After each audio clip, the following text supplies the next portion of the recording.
Okay, we are live. Hello, everybody. If you're watching this as a VOD, welcome.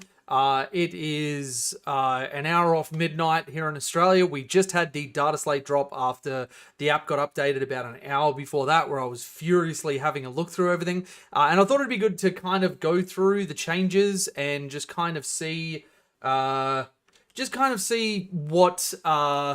what really has changed for us, the implications of it. There's a few very, very spicy things. I've had a look at a couple of things, but we can talk about this in terms of the metagame and everything else. And yeah, if you end up joining me here live, welcome. Feel free to chuck any questions in the chat. If you're watching this as a VOD, feel free to chuck questions in as comments. I try and be as active as I can. But I can say from the initial sort of outset, we are going to have a very good time. Now, did they fix any of the fundamental issues that we had with our index? No. The -1 for Splitfire is still there. They have not touched anything. And I think that's the thing to go through. There are a number of armies that have been touched here, but they are armies that had probably some of the most egregious issues in the metagames. They haven't touched people that were sort of on the verge, and while we weren't great, we weren't right at the bottom of the pile. So you can see that they've hit Custodies with the size of their units and everything else. Death Guard got a whole brand new aura. Admech did something, I don't know what Admech is. They got +1 to their save, which is great. Eldari Phantasm, you can only target Eldari infantry units.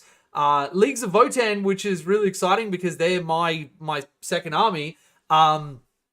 They now get to pick 4 units in a 2,000 point game, immediately to Judgment tokens, which is +1 to hit and +1 to wound, which is really, really nice for them, as well as a bunch of points changes for them. Basically, every single one of my lists for Tau and for Votann went down by a minimum of like 200 points. So let's have a look at Space Marine Desolation Squad changing. Actually, let's go through this bit by bit, and we can sort of have a chat about that. This is going to be an enormous one, which is Devastating Wounds. I've already had a look at this before. Basically, Devastating Wounds do not cause mortal wounds anymore. They just cause the attack to ignore all invulnerable saves and armor saves. So you won't have Wraith Knights just insta-deleting an entire unit of infantry because one shot went through, which is very, very, very healthy for the game. Now, the implication for us is that this goes on to Hammerheads and Broadsides, but we weren't really taking them expecting to pick up infantry units with them anyway. We were taking them purely for the anti-tank. I mean, we weren't taking Hammerheads because, lol, Hammerheads. But we were taking Broadsides. Modifying a stratagem's CP cost. Now, this one I was trying to wrap my head around the wording before, but basically when you target multiple units with a stratagem that allows you to modify the CP cost, every unit has to have the ability to modify that CP. Rules that modify a CP cost for a stratagem but don't specify a name can only be battle tactics. Now, I haven't gone through exactly what that is. We don't have any CP modulation in Tau, so it doesn't really affect us at all. It does not apply to Aircast Colossus, Striding Colossus, or Towering Wraith constructs, which is an interesting one. I don't know exactly because I don't play around with a lot of that sort of stuff. I don't know the ramifications yet, so I won't make a comment and be stupid. And then stratagems can be used more than once per phase or turn. Rules that allow you to but don't specify the name can only be used as battle tactics.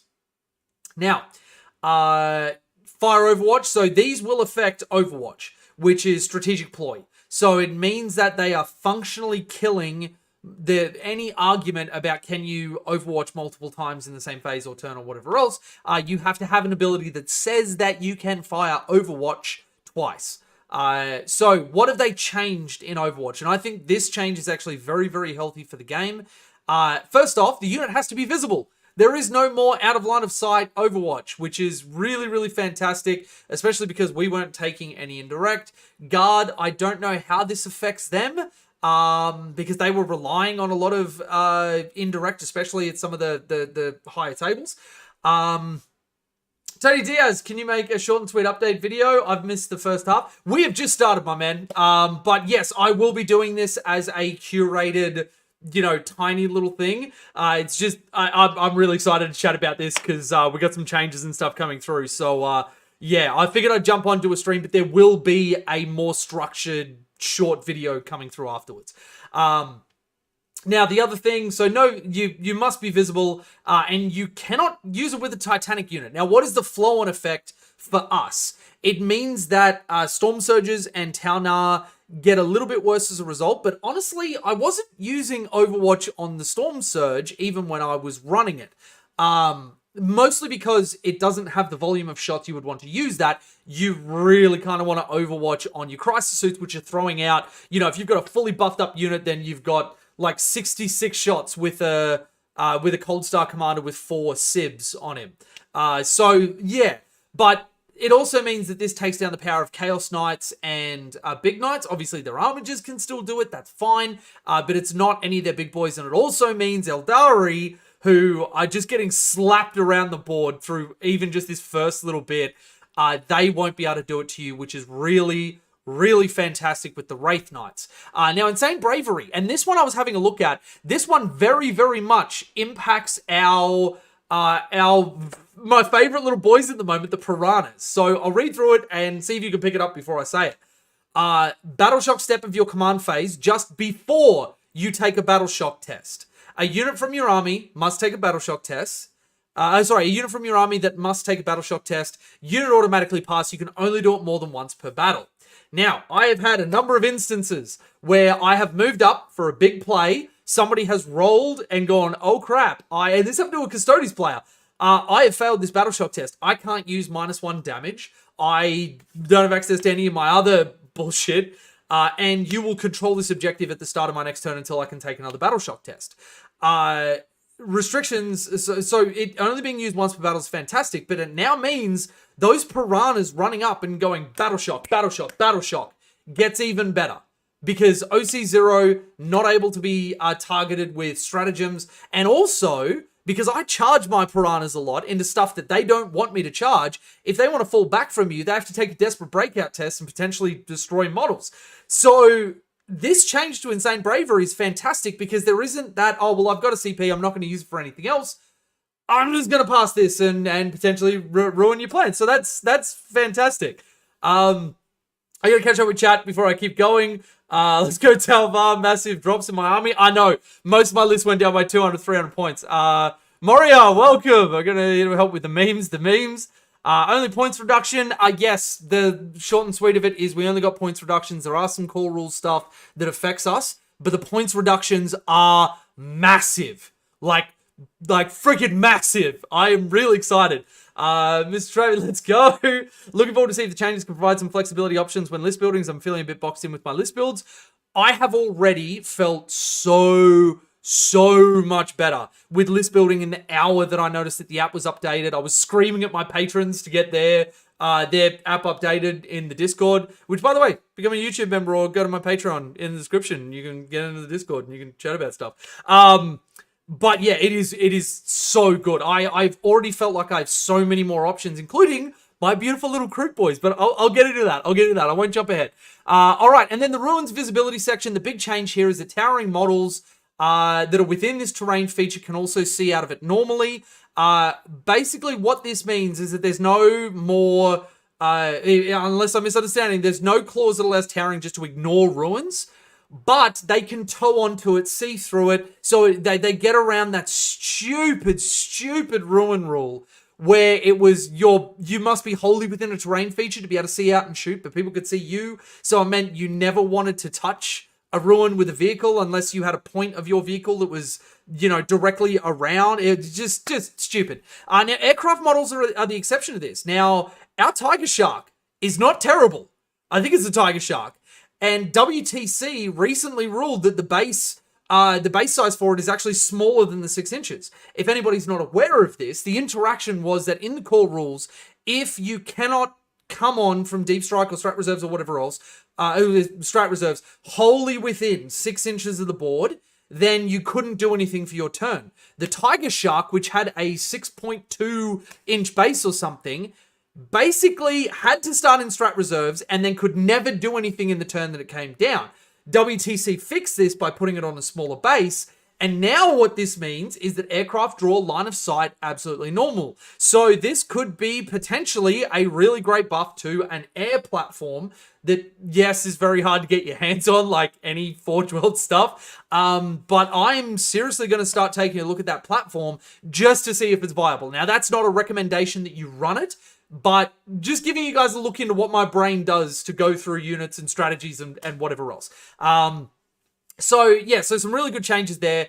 Big stuff for us. Custodies, which were a relatively swingy matchup for us, depending on the damage that we could deal.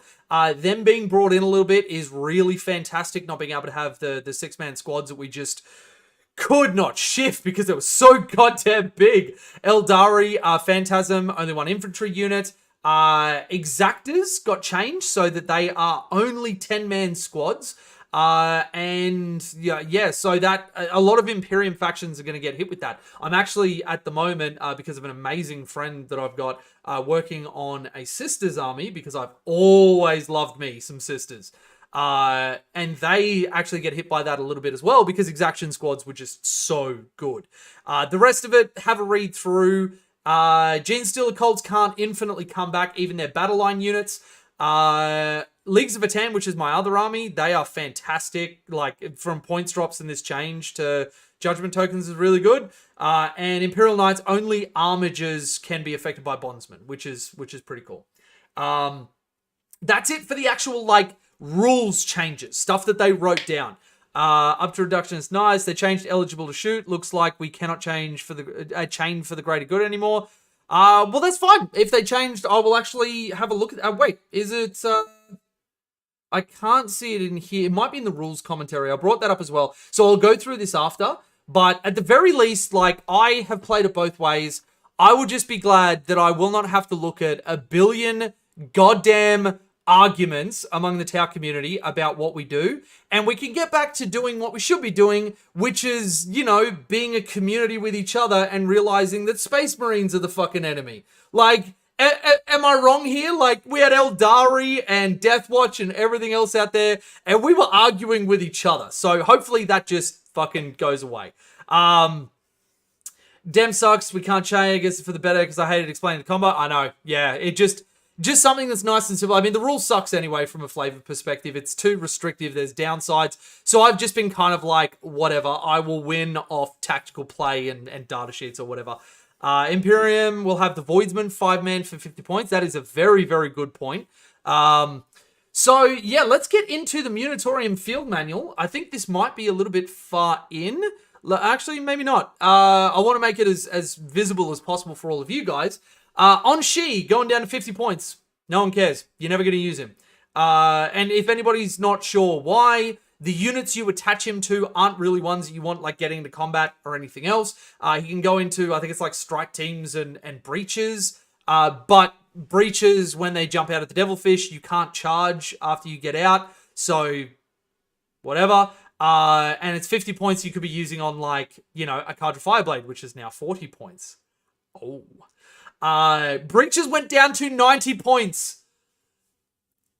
Yes! I cannot tell you how big this goddamn change is. If you were watching my Fish of Fury video, which all of you goddamn should, I was saying that the thing that these guys needed, literally the only thing holding them back, was that the combo was so expensive. And just like when I called it in 9th, the thing that the Ghost Kill needed, and then GW listened to me and they changed it, now it's an S tier model that's in every single list, they've done it again. So I genuinely think I may have GW watching my videos. I'm like putting on my tinfoil hat at this point. But breaches, and we will go to the Devilfish because that is the other part of the combo. 75 points now. This combo, don't even think about the Cadre Fireblade. Like, that is an addition that you can have if you've got the points lying around. Just the base combo is 165 points. So good. So good. You could run 3 of these mofos and it would barely scrape a quarter of your army. As opposed to before, hello, sir, you sound happy? Oh my god, I am. Oh my god, I am. Like, I know there's a lot of, like, content creators and stuff that, like, you know, put up, like, you know, I try and make my thumbnails as catchy as possible because, you know, you want people to click on your video.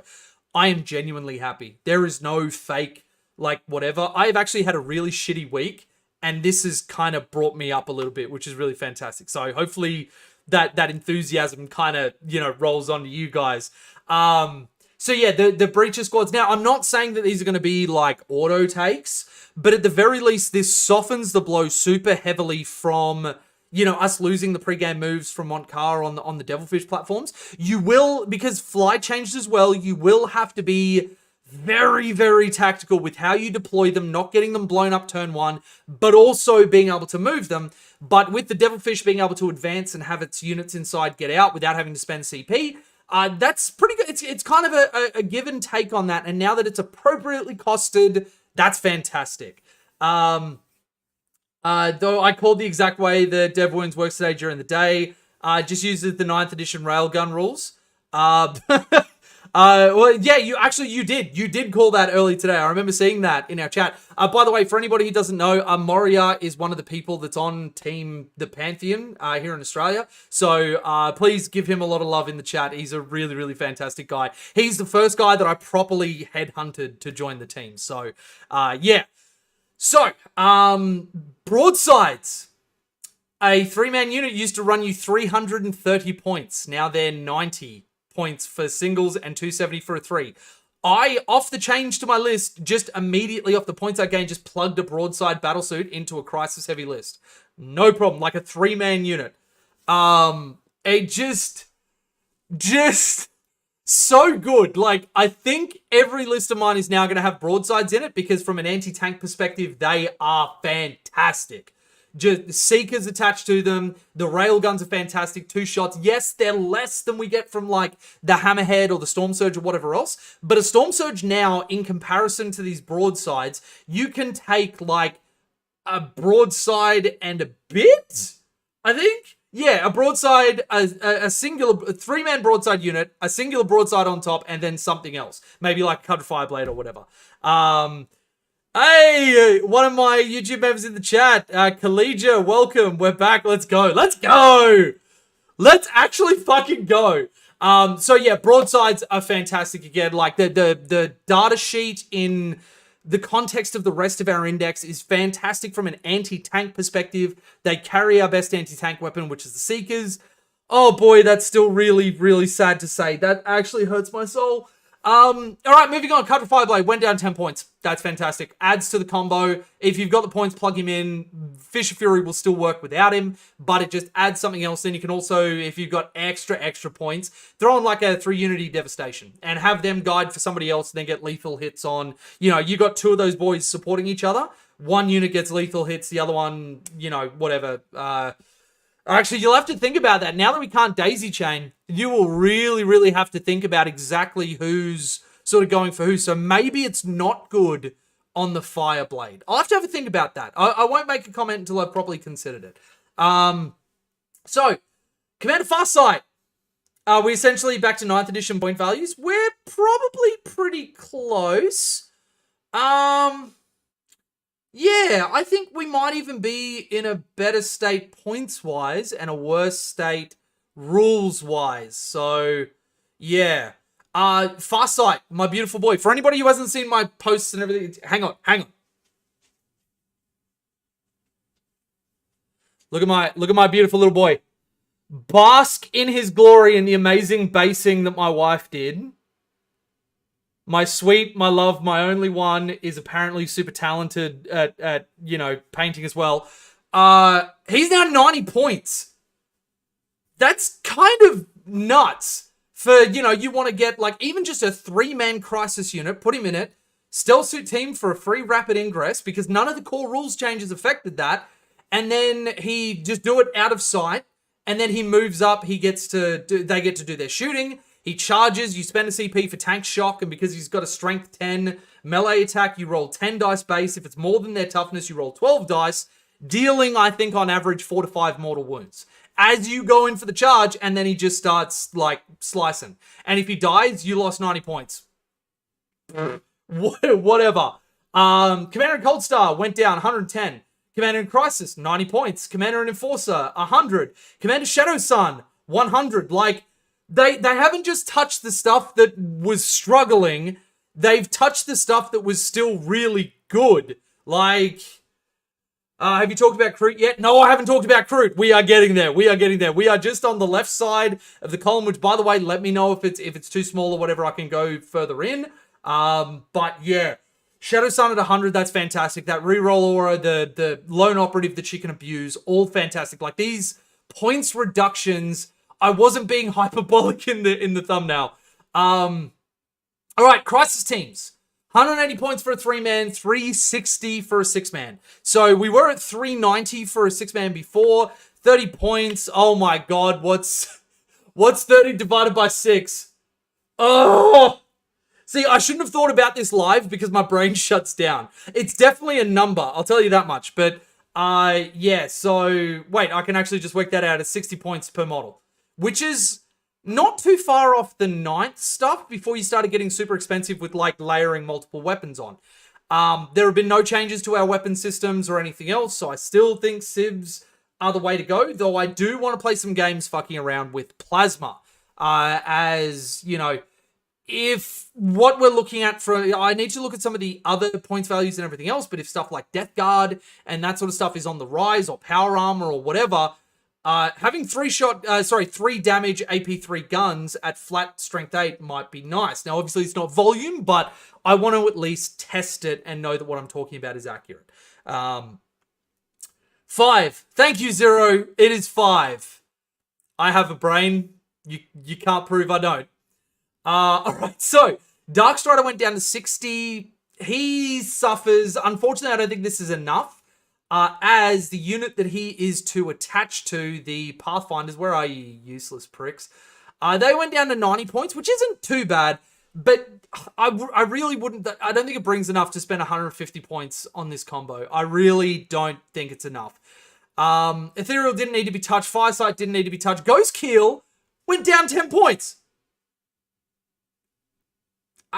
I mean, it was our, like, premier data sheet, aside from the Piranha, and it went down. That's fantastic. I didn't, no, Long Strike hasn't come up yet. We're not at that point in the alphabet. Hammerhead, 130. Great. You're probably still not going to take it at top tables. I probably should have said at the start of the stream, because it's going to become a VOD.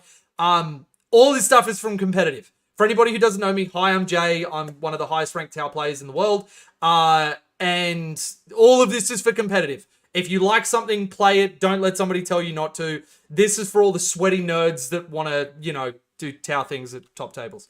Hammerheads, you probably never run them. I'm going to try them, but with the Devastating Wounds change, they actually got even worse. Though, yeah, because we don't have anti. We don't have any ways to guarantee that getting around it.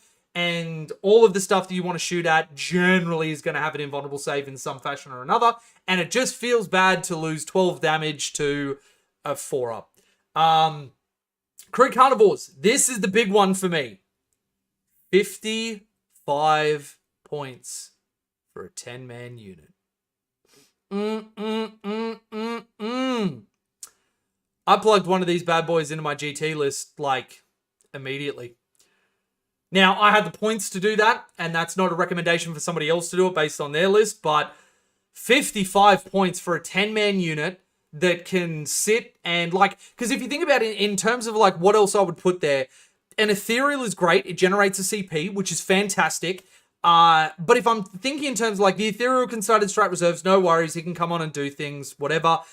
Kroot Carnivores, better than a Krootox Rider and an Ethereal or whatever that you would have on the backfield, because they can spread out, they can screen. And if somebody shoots at them, they need to have the volume to get through all of those dudes. Otherwise, you're just not, you're not killing what's on that backfield objective. So yeah, Kroot Carnivores, meat's back on the menu. Meat is back on the menu. Kroot Fast Stalkers, you're probably never going to use these guys. They're just a more expensive Kroot unit with 12 models that they look cooler. Don't get me wrong. I wish they were better, but yeah. Kroot Shaper, 40 points. Yeah, do it if you want. Long Strike, 140 points. Way too expensive for what he brings. This was not enough for him, but I'm not sure that points are really the thing that's holding him or Hammerheads back. It's a rules problem, not a points problem. Pathfinders, Okay, so with the chaining going away, they actually had their stonks go up. Because now being able to guide for 2 units actually does have some value. So when I look at it, 90 points, I'd probably just put in another unit that, you know, is going to bring more and have them guide, because there's a lot of things that can very easily get Markalite. Like your Breacher squad, I'm going to give them Markalite on the Shaswee because you can take 2 drones. He's going to have a marker drone, so they can guide for somebody if they need to. And they're going to have a Guardian drone, so they're -1 to wound. Pathfinders, you got very heavily restricted on the special drones that you could take. End of 9th, you could take all 3 of them if you had the points for it. And they were really fantastic. But Pathfinders got hit with nerfs to their guns. They got hit with nerfs to their range. The one thing that they have going for them is if you put them in a Devilfish, the Devilfish inherits their scout move. So inheriting that means that the Devilfish gets a little bit more mobility. You can advance the Devilfish, have the Pathfinders get out within 3. There is some mobility to that. I don't know if I'm going down that route, but I'd probably have to do some testing. Going down the list, the Riptide. 180 points. Now, I wish its gun was a higher strength or had the anti-keyword. But at 180 points, getting a model which is like, what is he? 14 wounds, decent gun on him, 2 up, 4 up, whatever the Nova Charge turned into. I haven't actually. Let's actually bring up the index and let's have a look at this so that I can actually talk about this properly. Where's my index? Here we go. Where have you gone? Okay, so let's have a look at the Riptide. I'll probably have to go into single view. There he is. All right, so our Nova Charge. Once per battle in your shooting phase, you give it devastating wounds.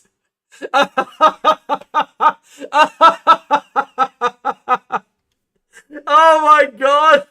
So they bring the points down, but then the one thing you can get on a, you know, like maybe heavy burst cannon, but the heavy burst cannon being AP1 and strength 6 is really what stops me from wanting to do this. You'll probably still end up going the ion accelerator, but 6 shots, you're not counting on anything for that. It's cool that you can take a battlesuit support system or a weapon support system. That's cool. Twin plasmas for... I'd probably still stick with the twin plasma rifle because it's just an extra decent thing. Maybe the twin SMS. Strength 5 on these ones makes it... Oh, actually, no, it's 3 shots. Nah, fuck that. Kiryu, welcome to the membership. Make sure if you don't get access to the Discord, I will sort that out. There's a members-only post which has a Discord link which will not expire. Make sure you join up there. And welcome. Thank you very much. Yeah, I think the Riptide being the same as a... And this was pointed out in chat, so I'm quoting them. But I'm totally going to take it as, you know, my own idea. They cost as much as a Crisis team. You can give the Crisis team 4-up invulnerable saves. You can chuck a commander on them. They're more mobile because you don't have jump, shoot, jump with the Riptide anymore and built into the Nova Charge. I really think they dropped the ball with the Nova Charge. I don't even know that we needed it to change from 9th. Those abilities still would have been absolutely fine. I think that would have made us want to take the Riptide even at the previous points. Big one for me to point out here, Skyray went down. 130 points. They carry Seeker racks. Seekers are our best anti-tank. Skyrays are actually, like, I'm seriously looking at these. They are as much as a hammerhead. I'm seriously considering Skyrays. All right, let me catch up with chat, and then we'll keep going through the index. Talking about Kroot. Goat kill? Yeah, it is. Never charged very meh. Yes, it is. Ghost kill is still flat out better than a Riptide. Also, yes. Riptide would have to be like 90 points to be taken. I really feel like you're right. I look at it and I remember the Riptide from 9th where we're using it at the end and a strength 8 gun was actually nice. But it hasn't followed into 10th. It hasn't grown up and evolved. Heavy burst cannons still not have heavy keyword. Oh my god, right? Where are our keywords? Okay, this isn't a negativity video. I'm not going to go back into the stuff that I would change. Let's stick with the positivity. Skyrays. They are on my radar now. I think I'm going to have to look at getting... Because I haven't glued the turrets on my hammerheads. So I've got devilfish platforms with turrets for the hammerheads you can turn and shit. And I'm probably just going to look at getting the skyray seeker racks so I can chuck those on. Because I think those would be fantastic. Stealth battlesuits. Already a great unit that I was using in almost every list that I had. I went down 10 points to 60. That's great. That is fantastic. Stormsurge went back down, but only to 400. Now, the Stormsurge and the Towner got unfairly, in my opinion, point bumped because other units from other armies that I won't mention, pointy ears or round ears or whatever, they were abusing the meta and the Stormsurge and the Towner copped it. Now, it being back down to 400 is probably a little bit more palatable, but honestly... If I look at, I can take a Stormsurge, which when I look at its output, I've got, let's say you take Pulse Blast Cannon, you've got the missiles on it, the Destroyer Missile, that sort of stuff. Over the course of a game, it will probably get more damage out than, say, a 3-man unit of broadsides. But broadsides are 270. You fire their Seekers, okay, cool. That's 3 turns of the Destroyer Missile from the Stormsurge. Why did my brain just remove those words? But then I also look at the Pulse Blast Cannon. It's it's higher number of shotguns, lower strength, and then I think like flat damage 4, which is great. Only really AP 2, I want to say. It's only like 40-something inches. Whereas broadsides have a gun that's long enough that if you can see something, you can shoot it. Meaning it's got better play for covering angles and knowing that they're not going to be outranged to having a unit just, fuck off through it. Broadsides can also Overwatch. There are times where I have wanted my broadsides to Overwatch. And actually, funny story, from the event that I won at a place called the Combat Company, I versed in the first round this Dark Angels player.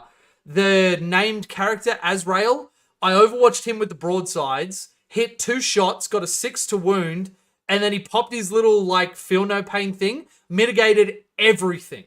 Literally everything. I could not believe I hit and devastating wounded, and he mitigated everything. Anyway, that's my bitch session, but Stormsurge, I want to play around with him because I love Riptide. Riptide holds my heart and soul in his little stubby T-Rex arms that have missiles on them.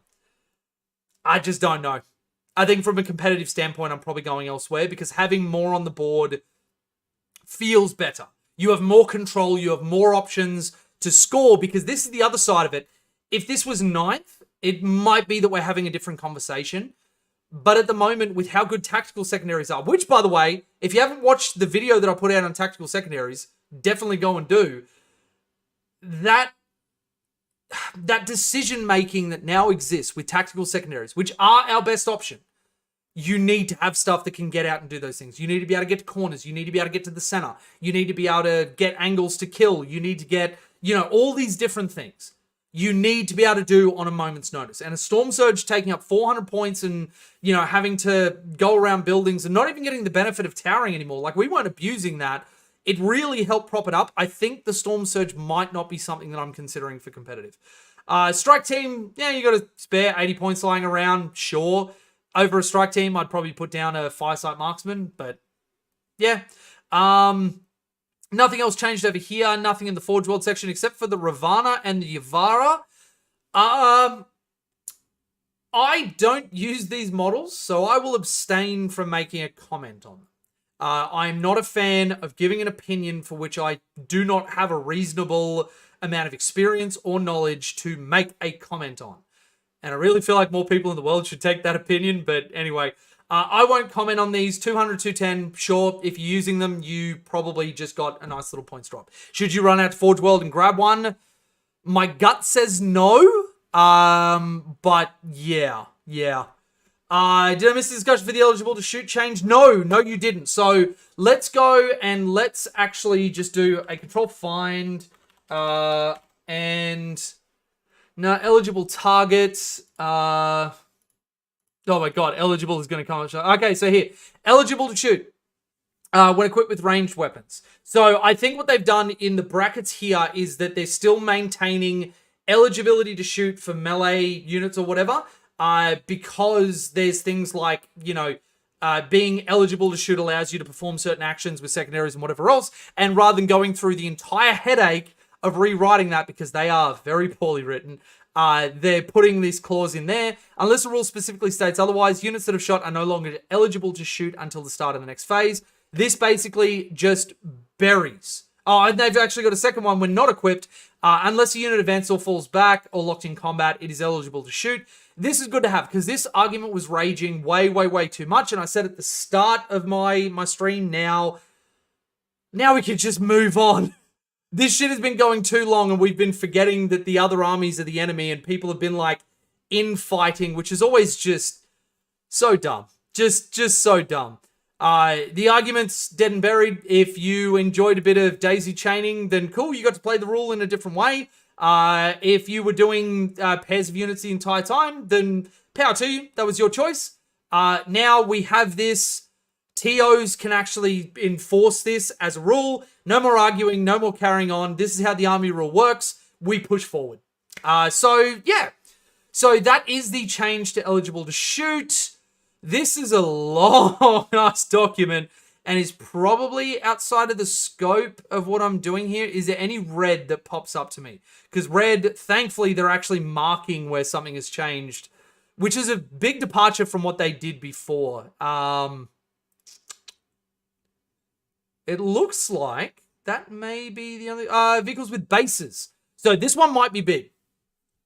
When measuring to and from vehicles with bases, excluding aircraft and walkers, always measure to and from the closest part of the model for all rules purposes. Measure to and from its base or its hull, whichever is closest. When a model ends a move within engagement range of one or more vehicles with bases, excluding aircraft and walkers, it is considered to be in base-to-base contact with that vehicle or those vehicles while it is within 0 inches horizontally and 5 inches vertically of any part of those vehicle models. Now, for anybody who doesn't know why this is a big deal, I was actually watching a stream. I got the absolute pleasure at Steel City, a teams tournament, to play Liam Hackett, who was the captain of Team Australia. We actually only got beaten at that tournament by Team Australia teams. We got put into 2 of them because they had 2 different training things. When he was on stream at Warmaster, right before WTC took place, he was in a game with, I want to say it was Eldari, and he was on his Necrons. Now, the big ghost arcs that you run in those, you would have noticed there's this tiny little friggin' base underneath it, and then you got the big-ass hull over the top of it. And the guy went to do a charge. And Liam was 100% right on this. This was rules as written, playing as GW intended. Obviously, they've changed it because it got pointed out that was dumb. But the guy thought he had like a 2-inch charge. He actually had like a 5-inch charge, rolled a 4, no CP, failed it. Couldn't get in, and it gave Liam a little bit of breathing room. Now, this change means that previously there were bases that were uninteractable. You literally could not charge the model, or it was deceiving players with how far they actually had to go. This just clears the whole thing up. This is just such a positive forward change, just to make sure the games of Warhammer are actually just like, hey, cool, here's a measuring tape. There's a distance. Let's roll some dice. Let's have some fun. So, yeah, so that one is a really, really good change. I'm glad I caught that one. Everything else, that looks like it. So, let me zoom out on this. Chassos, we are about to have some fun. We are about to have some fun. I've already designed, in the hour that the app was updated, before this all dropped and I decided to chuck it on stream, I've already built 3 lists. A Crisis Suit Heavy list, a Fish of Fury list, and a stormsurge list, just for shits and giggles. And all of them work, which is the crazy thing. Now, if you are thinking in terms of 9th, do not focus on, I'm going to kill everything on the board. My lists at work have anti-tank, anti-heavy infantry, anti-normal infantry, but most of all, they have speed and they have scoring potential. Now, I was doing okay with speed and scoring potential before the data slate. I was still winning events. Keep that in mind. Speed and scoring wins games. Being able to kill and having options is what the extra points allow you to do. So when you're looking at it, whatever you decide to do, whether you're a top-end competitive player or you're more of a casual player, make sure that you consider how you are going to move and how you are going to score with deep strikers or strat reserves and being able to get to different parts of the board. Big ones to note: behind enemy lines, investigate signals, engage on all fronts, being able to take whatever the home field objective thing is. These are all things that you need to consider to be able to do on a moment's notice, and you do that by having balance across your list. And now we are able to do that better than ever. Now, would I have liked rules changes? Yes, I would. Doesn't look like it's in scope for what we were doing here. And honestly, I don't blame GW, mostly for the fact that when we go to the actual stuff that got changed, there are some big positive steps in here. Like, I'm running a GT in October. I was getting really worried that this stuff wasn't going to happen. I was going to run a terrible event that was barely competitive and it was just Eldari everywhere and a bunch of broken interactions. They have fixed so much stuff that was plaguing top tables. It may not affect casual people as much, or maybe it has more of an effect. I don't know. But what I do know is that these changes I am actually very, very happy with, to the point that I don't care that we didn't have rules changes and we just got points. Like, Gene Stealer cults have well and truly been reined in. Keep your eyes on Leagues of Votann. Keep your eyes on Leagues of Votann. This is basically a permanent +1 to hit and wound against the stuff you don't want them to kill. So they are probably going to come out swinging hard.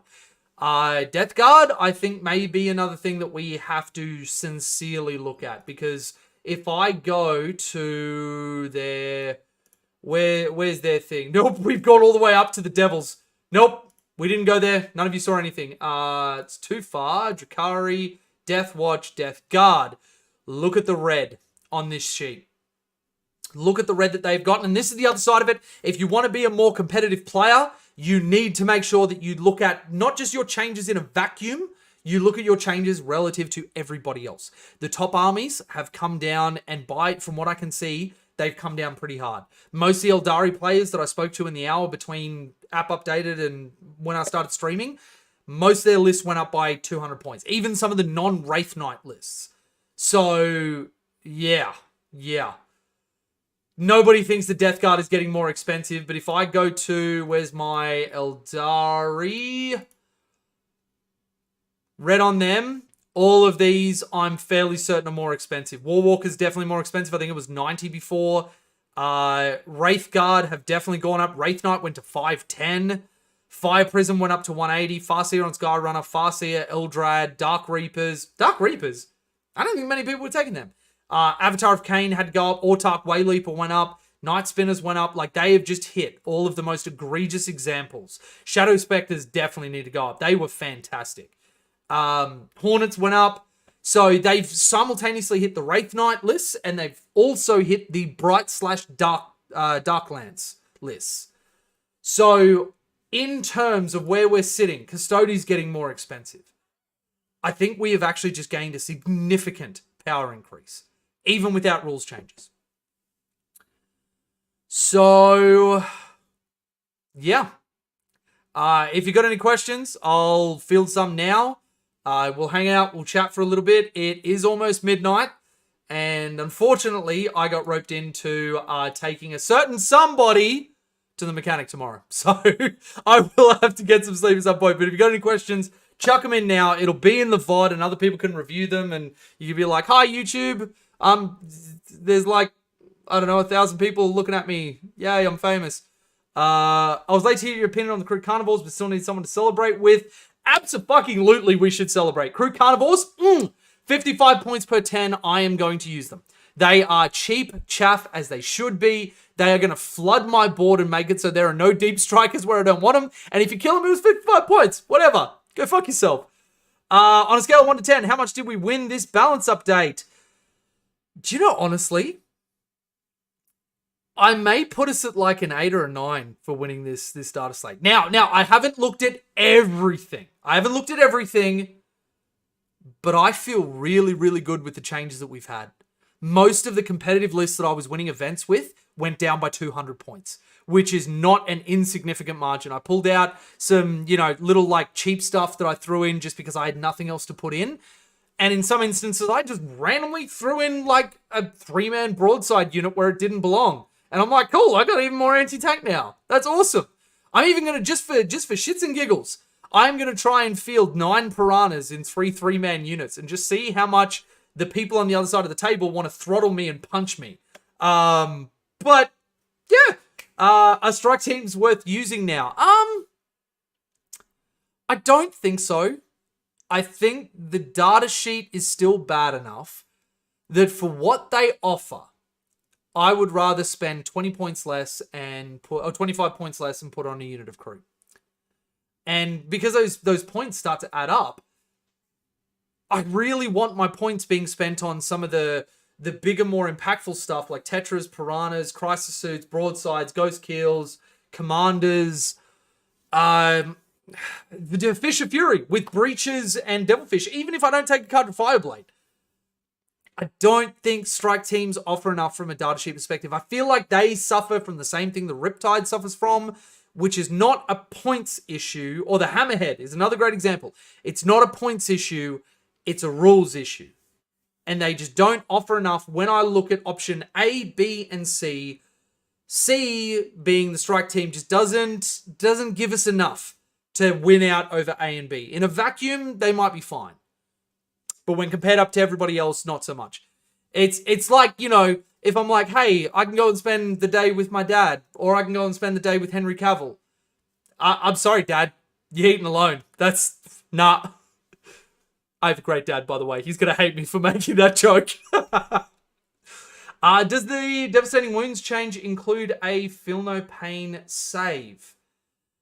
That is a very, very interesting question. I don't think so, because more Devastating Wounds now is just strictly, they are not mortal wounds. You just don't get a save against it. So damage can't spill over. You just don't get an invuln or an armor save.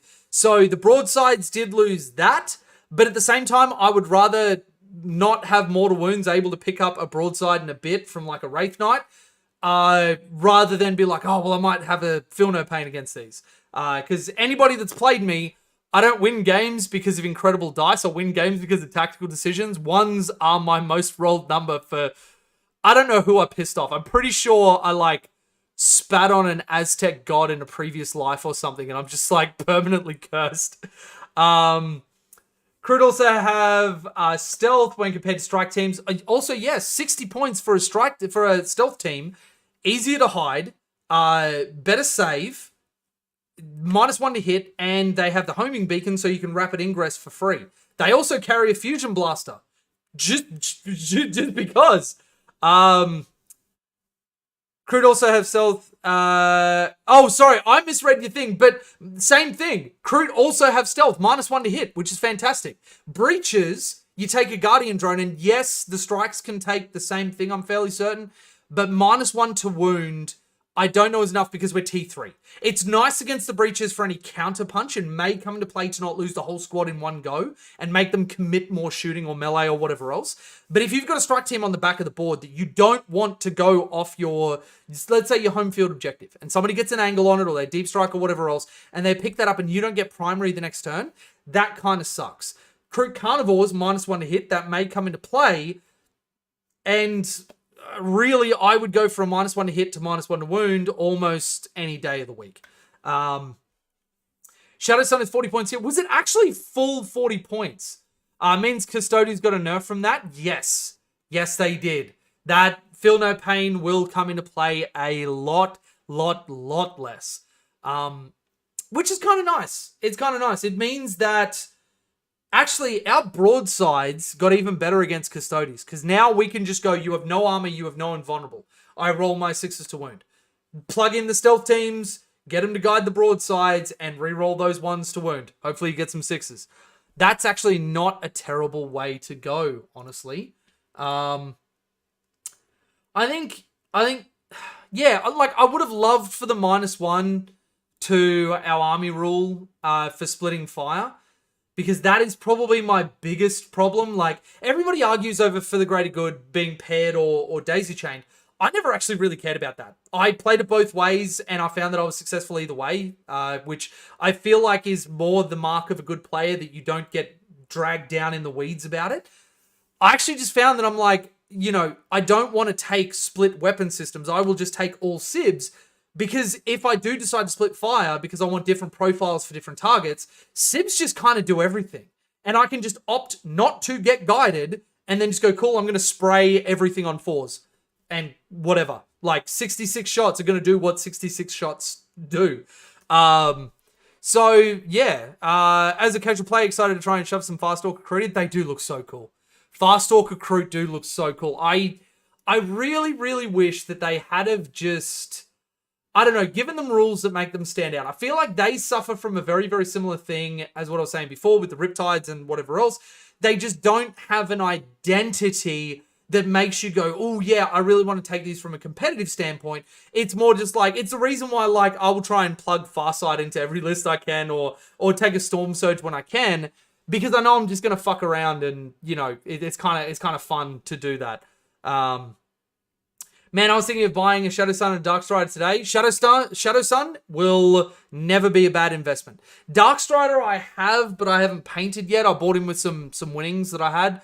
But I've never fielded him. So I've never had a need to paint him. Which kind of sucks because the new model is genuinely amazing. Like, it is such a great sculpt. I can't validate 60 points on top of 90 points because you probably don't want him rolling on his own because then he's just way too easy to kill. And if he's hiding to the point where you can't kill him or shoot him, then, I mean, he's just hiding behind a building and you're not getting any value out of him anyway. What they should have done is give him Lone Operative. Darkstrider with Lone Operative, he can lead and cool. If he leads a unit, he loses Lone Operative. But if he's on his own, he does. Fits the lore so amazingly. I have no idea why they don't want to do that. But, yeah. Well, if you've got any other questions, chat, chuck them in now. I am actually amazed. We've been sitting on 60 viewers basically the entire time. Now, in the grand scheme of like Twitch streamers and everything else, that is a drop in the ocean. But for me, this has been like one of the first proper streams that I've done, and you guys showed up. So thank you to everybody that has been here. This has been really, really great. It's also great to see how much excitement and positivity is in the chat, and I feel like there's some really good things coming for Tau. Carlos asked, why is Shadow Sun good? Oh boy. First time, huh? So, Shadow Sun has a couple of different things. Now, I'm gonna bring up our index so I can show you. Let's go through this and I'll give you a crash course in why Shadow Sun is the thick thighs that save lives. So, Shadow Sun, when you look at her, the profile might be, okay, she's T4, she's 3-up save, 5-up invulnerable, cool. The big things, high energy fusion blaster. It is the only melters that we have that are longer than 12 inches because she's special. That was the same for 9th. She had 24-inch melters, which is cool and everything. She's got 2 of them, so she's got 2 shots, strength 10. Oh, that would have actually come into play. I gave my Orcs players a little bit too much. I thought they were strength 9 like everything else. Remember to check your profiles. Strength 10, AP4, D6 damage. She's got a light missile pod. She's got the Fletchet launcher, which actually took a wound off, what's the Orc name character? Mozrog. Thanks, Jay. Fun enjoyment. Still alive. Thank you very much, Zero. It has been great having everybody here.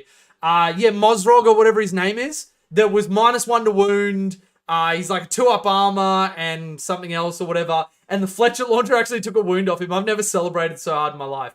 The big things for Shadow Sun is that she has Infiltrator so she can forward deploy. Now, that used to be terrible in 9th because you needed to do Lookout Sir to stop her getting shot. But now she has Lone Operative and she has Stealth. So even when they get within 12 inches of her, she's still -1 to hit. Lone Operative means she can be ridiculously obnoxious because they have to get within 12 inches of her.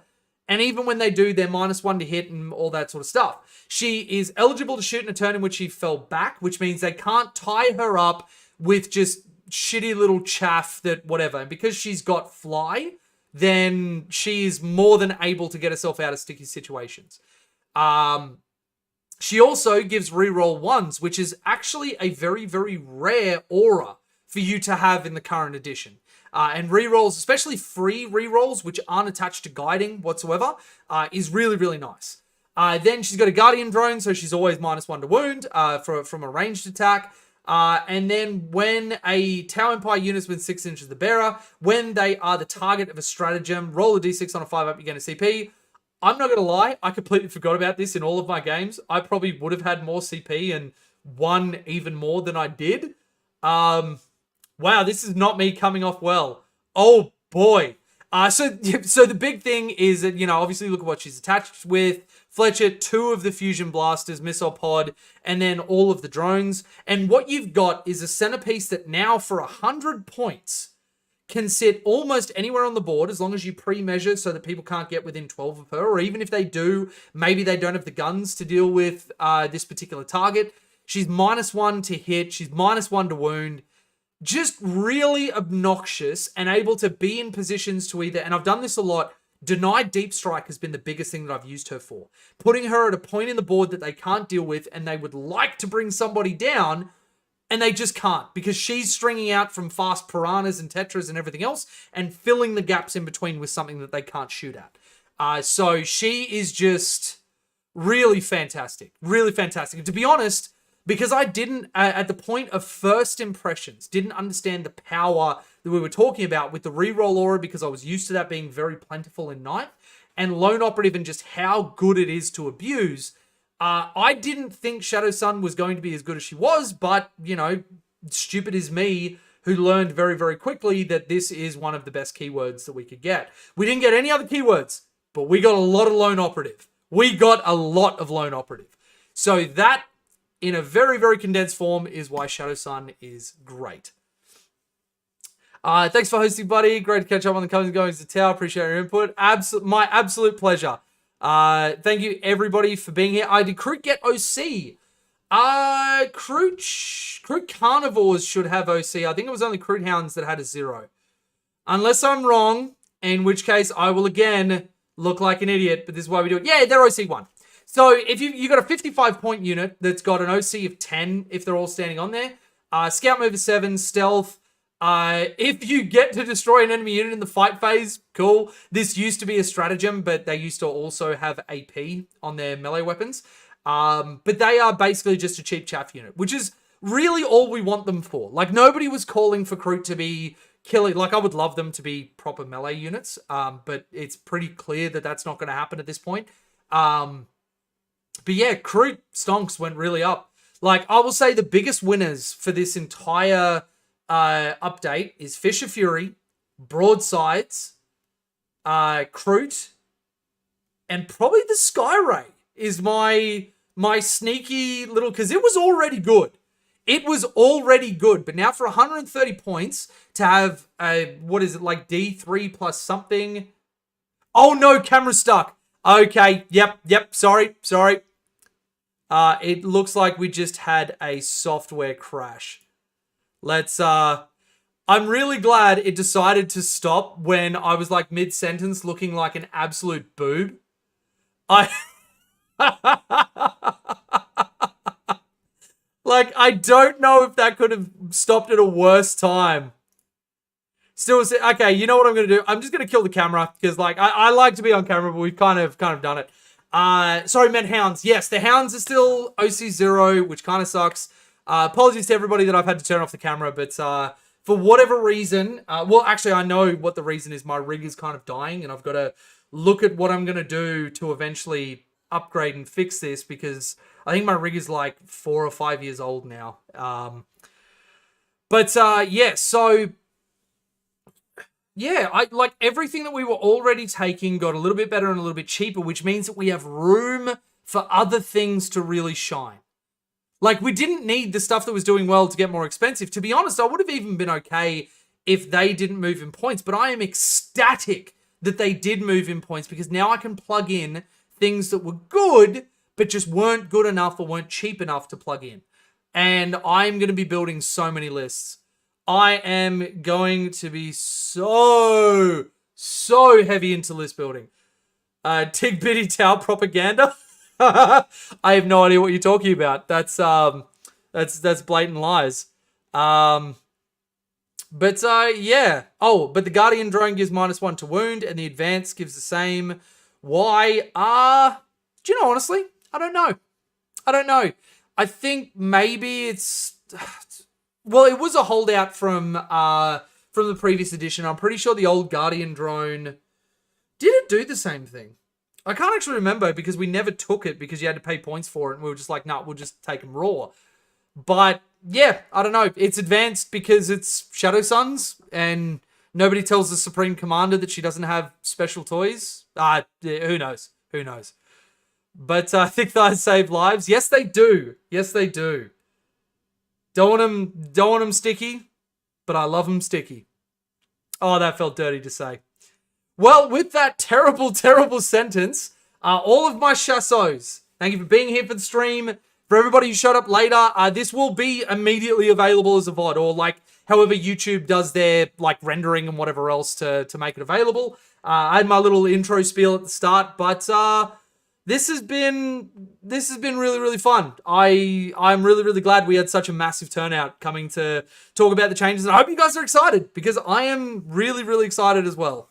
This really, really perked up my day. So let's go out and let's crush some tournaments and make people hate us more than Eldari again. But if you're watching this in post, make sure you hit me with comments and everything. I'll try and be as active as I can. Thank you to all of my patrons and YouTube members who make these videos possible and I make it so that if any of my kit dies, I can replace it or try and upgrade it. They are the absolute heroes. And you know what? I normally put this in post, but I'm pretty sure I can bring this. Yeah, look at that. Look at that. There they are. And I will also call out by name my newest member, Kiryu, who I haven't been able to put on this because, they just joined recently. Oh boy, that is way too close in. But thank you, everybody. If you would like to join them, look in the description. You get access to the Discord and access to chatting with the community and me. And you know what? Just for shits and giggles, anybody who joins the Patreon or the YouTube membership until the 15th of this month, I'll get your name on the banner. It was supposed to be cut off at the end of August, but I will have your name on the banner, which will be up next to the Art of War at my GT and all of the promotional material and videos and everything else. So, yeah. We also have merch coming very soon. A lot of very, very exciting announcements. So, yeah, thank you for being here. And I will catch you guys in the next one.